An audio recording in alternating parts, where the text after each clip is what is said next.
different kind of data type that Grasshopper deal with, which is the Boolean, I can say, the Boolean, which it works as true or false. So, for example, under the math, and he see here operators, and I will take this larger than.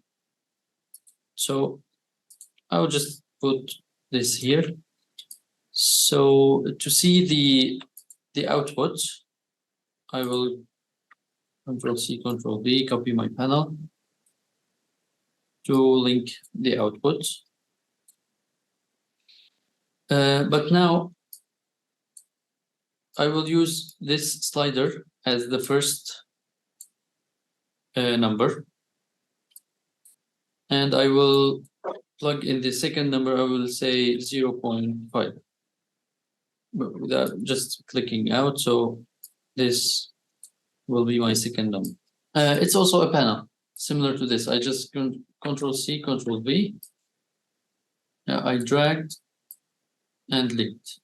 This is also like the third type, I can say, of data types that Grasshopper deals with, which is the Boolean.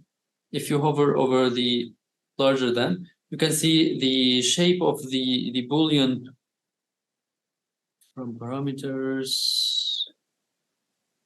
Now, on this new cloud that came up, beside the larger than word, there is this symbol, I can say, or icon that resembles the Boolean in Grasshopper.